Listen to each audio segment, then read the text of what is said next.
Assalamualaikum warahmatullahi wabarakatuh. Waalaikumsalam warahmatullahi wabarakatuh.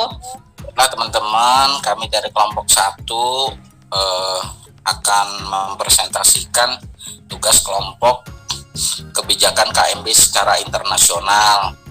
Nah, kelompok kami ada beberapa, diantaranya Mas Yasin, Pak Karya, Bu Andi Silvia, Batari Liantika, Esther Randi, Agus Santi, Dian Farida, dan Rudi Indra Purnama. Slide kedua, Oke. Bu. Iya. Oh, kecil banget. Gedein dong. Iya, kacamata saya nggak ada. Oke, kita lanjut. Keperawatan medikal bedah merupakan bagian dari keperawatan, di mana keperawatan itu sendiri berbentuk pelayanan biopsikososial spiritual yang komprehensif, ditujukan pada individu, keluarga, dan masyarakat baik sakit maupun sehat, yang mencakup seluruh proses kehidupan manusia. Lanjut, Bu. Pelayanan keperawatan berupa bantuan yang diberikan dengan alasan kelemahan fisik, mental, masalah psikososial, keterbatasan pengetahuan, dan ketidakmampuan dalam melakukan kegiatan sehari-hari secara mandiri akibat gangguan patofisiologis.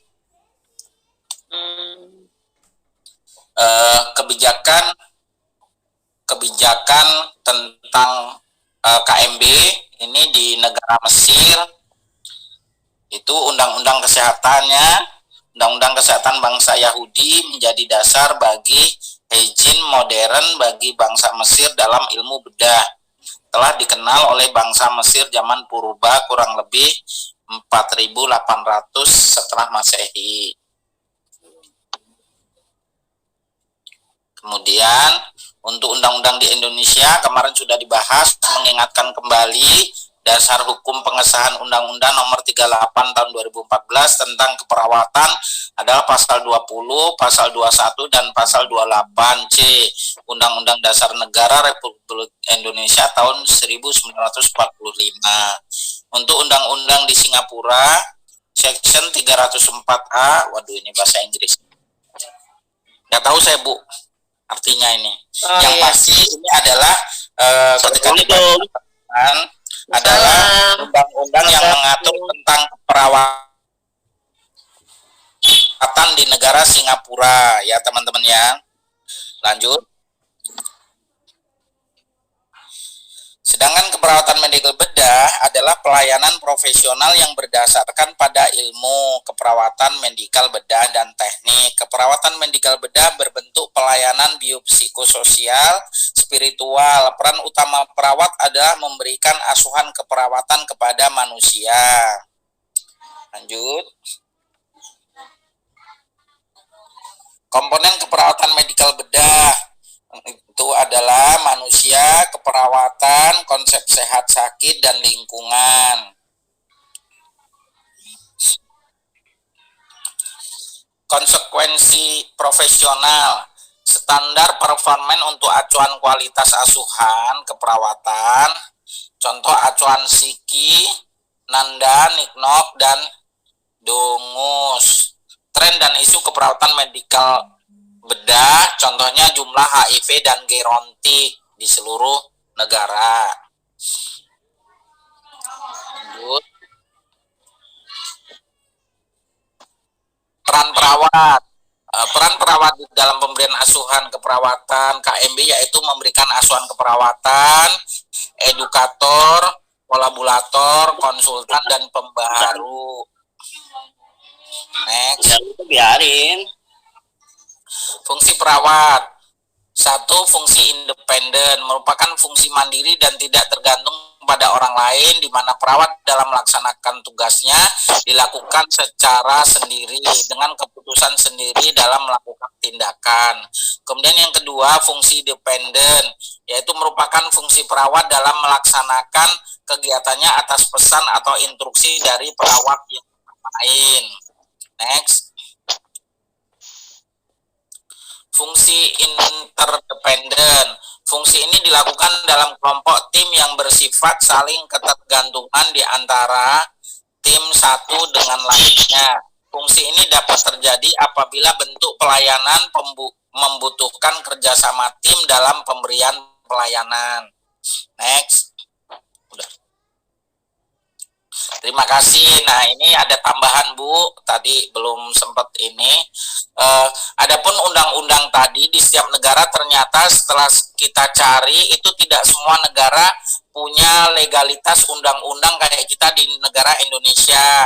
Namun di negara-negara yang tidak ada undang-undang, pemerintah tidak membuat undang-undang tentang proses keperawatan seperti di Swiss, di Australia, di Amerika, namun mereka negara-negara maju itu mempunyai organisasi perawat, ya, organisasi perawat. Misalnya di Kanada itu ada CNA, ya, Canada Nurse Association. Mereka mendukung praktek dan advokasi untuk kebijakan sehat yang berkualitas, ya, dan didanai oleh publik.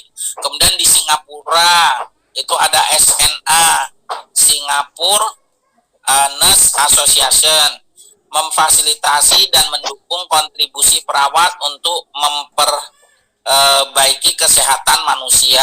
Kemudian di Indonesia ada PPNI, ya, Persatuan Perawat Nasional Indonesia, wadah bagi perawat nasional untuk meningkatkan mutu pelayanan keperawatan.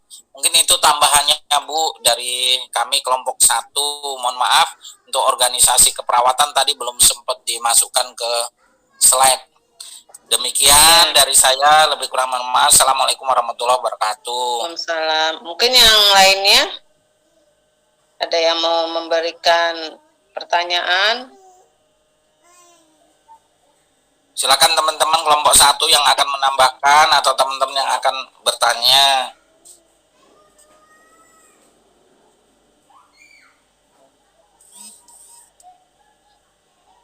Secara internasionalnya jadi lebih terlihat pada kelompok di mana ini.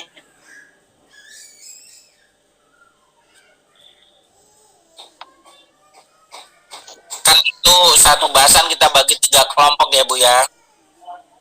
Ya. Kelompok 1 membahas tentang kebijakan Bu, berarti tentang undang-undang dan itu apa namanya asosiasi keperawatannya di setiap negara Bu. Ya kemarin itu kan kebijakan secara nasional ya yang saya sampaikan. Ya. Ya. Baik. Sedangkan untuk tren isu itu ada di kelompok 2 dan kelompok berikutnya Bu, tren isu. Iya, ini lagi saya pindahkan, nggak bisa kebuka ya. Karena ini kita kelompok juga 1 hanya membahas tentang kebijakan KMB Bu di internasional. baik. Ya. Berarti nanti untuk yang kebijakan secara internasional yang perlu diketahui ya bagaimana bentuk kerjasama ya untuk apa di tenaga kesehatan di bidang keperawatan tentunya ya dalam aplikasi ya meningkatkan asuhan keperawatan itu ya mungkin yang harus diperhatikan kembali. Terus bagaimana pemanfaatannya ya untuk kebijakan secara internasional sebagai adanya pertukaran ya sekarang itu kan boleh ya dengan adanya MEA itu pertukaran tenaga kesehatan dari luar negeri ya ke Indonesia dan sebaliknya ya. Nah itu salah satunya juga kita pahami ya. Baik, ada yang bertanyakan lagi? Saya langsung masuk untuk asuhan keperawatan katup jantung ya. Kemarin COPD udah ya. Untuk jantung ya. Ya.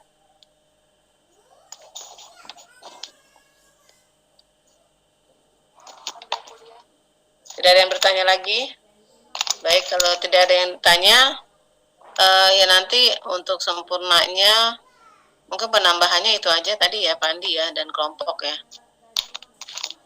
Iya Bu. yang tadi saya sampaikan ya, karena kan terkait kebijakan ini dengan peran perawat ya. Berarti pertukaran tenaga keperawatan itu masuk di kebijakan Bu ya, bukan di tren isu Bu.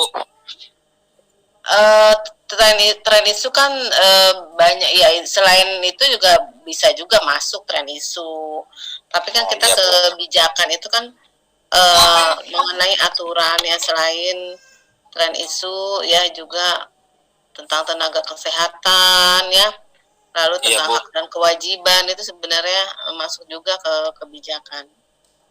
Ya Bu, siap Bu. Sekarang saya masuk untuk asuhan keperawatan katup jantung dulu ya, nanti untuk yang seminar bisa dilanjutkan, nanti saya buka di WA-nya karena kayaknya susah nih mau saya lanjutkan. Ya Bu. Baik, sekarang saya masuk untuk asuhan keperawatan pasien dengan gangguan katup jantung di sistem kardiovaskular ya. Sebelumnya untuk anatomi fisiologi ya, saya berharap mahasiswa harus review kembali ya di anatomi fisiologi ya tentang sistem kardiovaskuler ya. Bagaimana peredaran darah ya, jantung ya, peredaran darah kecil, peredaran darah besar ya. Masih ingat kan Dokter Eko yang menyampaikan? Masih ingat ya? Ya, jadi jantung itu masuk melalui apa sih? Peredaran darah jantung melalui awalnya itu melalui vena cava inferior dan superior, masuk ke atrium dextra ya. Dari atrium dextra itu ke ventricle dextra atau kanan itu ada katup ya di situ.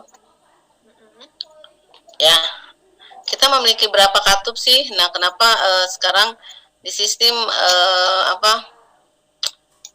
di sistem ini ya saya sampaikan ya terkait dengan penyakit katup jantung ya. Ini sebenarnya adalah dasar ya sebelum kita masuk ke hipertensi. Kalau hipertensi itu kan memang keseluruhan ya dari sistem peredaran darah ya. Nah, sekarang kita ke hal yang kecil dulu tentang katup jantung. Baik, di sini katup jantung ya. Ingat ya bahwa penyakit ini ada sebenarnya penyakit yang menduduki peringkat ketiga ya setelah jantung koroner. Nah, katup jantung itu bekerja itu mengatur sebenarnya aliran darah ya dari jantung menuju arteri pulmonal dan aorta ya dengan cara membuka menutup. Pada saat jantung berkontraksi dan dia berkontraksi itu berarti kan menguncup ya dan berelaksasi ya, membuka selama siklus jantung ya berdetak. Secara konsep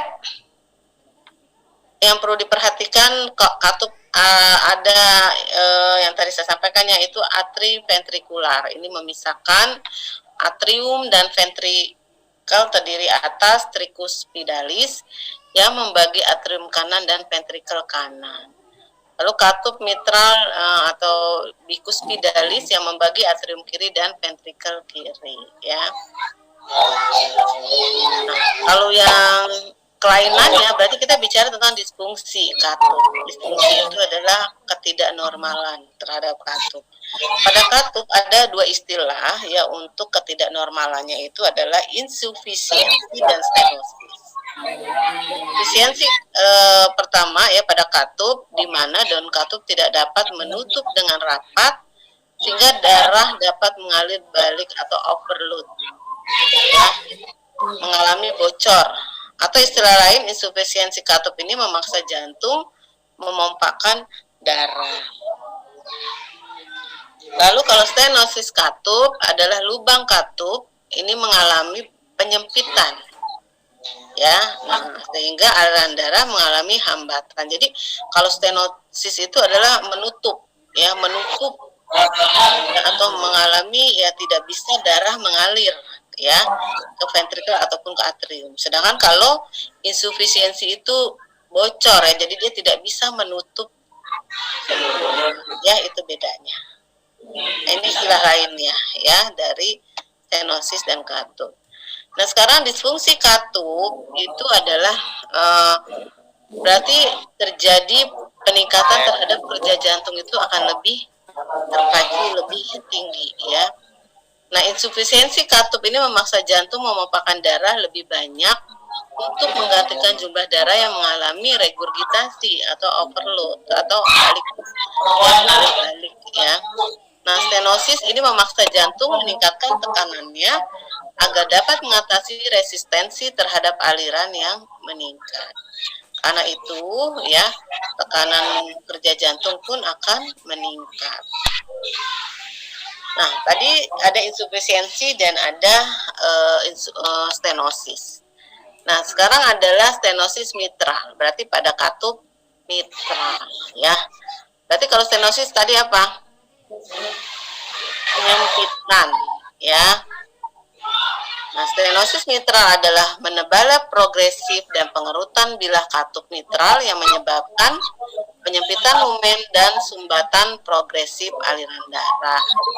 Penyebabnya biasanya kalau stenosis diawali dari gangguan terhadap otot jantung, endokarditis rematik, ya, lalu adanya tumor, lalu pertumbuhan bakteri, ya, biasanya diawali dari penyakit adanya bakteri di otot jantung, lalu ada kalsifikasi dan trombos.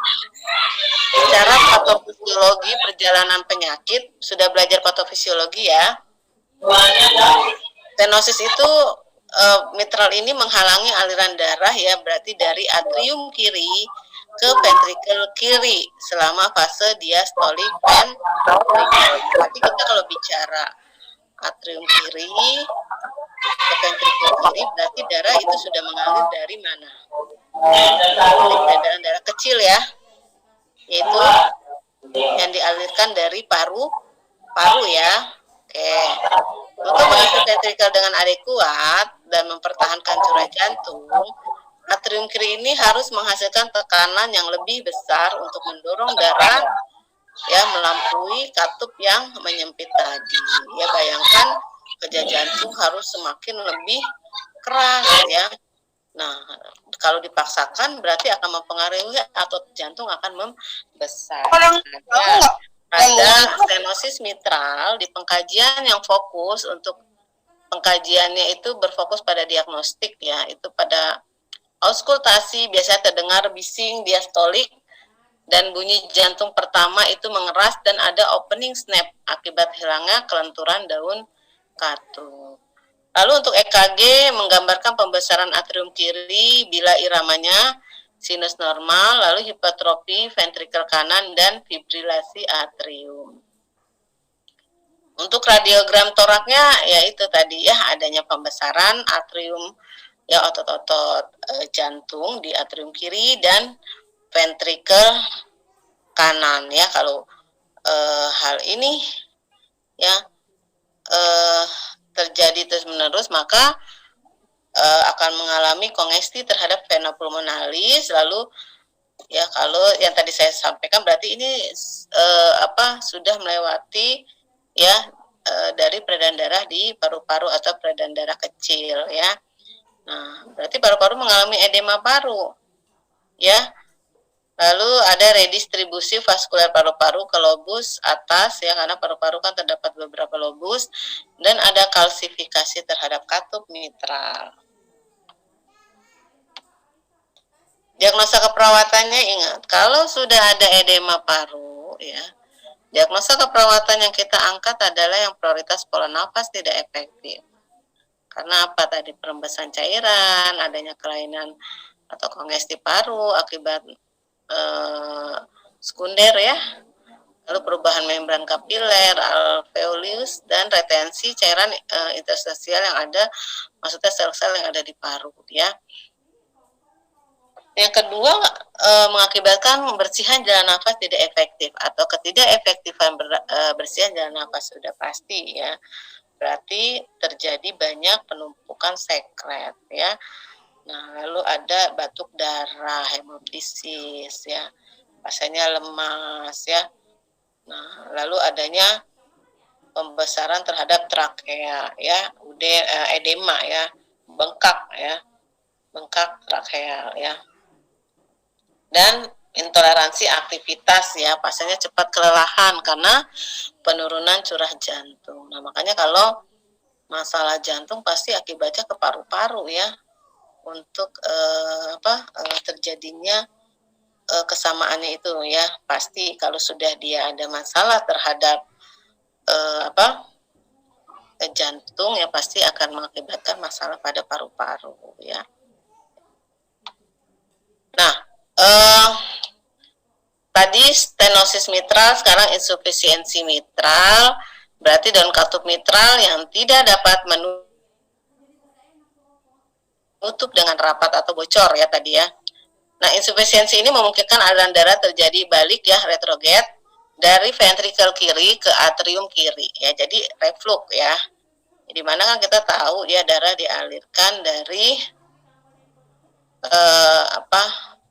tadi ya, dari atrium dextra ke ventrikel dextra ya, lalu melalui katup aorta dia akan mengalir ke peredaran darah paru, lalu dialirkan dia ke ventrikel ya kanan ya. Nah, baru ventrikel kiri ya, baru dia ke atrium kiri. Nah, karena ada retrograde dari ventrikel kiri ke atrium kiri, itu terjadi akibat penutupan katup itu tidak sempurna ya. Nah, berarti apa? Alirannya itu kan selalu dikeluarkan ya dari ventrikel ke atrium ya. Nah, selama sistolik pemeriksaan ventrikel ini, sistolik itu kan berarti bunyi jantung pertama ya, di mana terjadi menutupnya. Nah, ini kan hubungannya dengan katup juga ya. Nah, ini ventrikel secara simultan mendorong darah ke dalam aorta dan kembali ke dalam aorta lagi dan kembali ke dalam atrium kiri ya. Nah, itu. Nah, ini insufisiensi, gejalanya kalau insufisiensi sama ya, pasiennya cepat lemas ya, lelah ya, lalu ada sesak ya, saat beraktivitas pun dia sesak, lalu berdebar, palpitasi ya. Lalu gejala beratnya penurunan curah jantung dan ada kongesti terhadap paru-paru ya. Dan untuk auskultasi terdengar bunyi murmur sepanjang fase sistolik ya, bunyi murmur. Kalau bunyi jantung itu yang normal apa? Bunyi lup-dup ya. Bunyi namanya S1 dan bunyi S2, lup S1 dup S2 ya, murmur berarti bunyi S3 ya. Lalu ada lagi bunyi jantung ya untuk galop ya.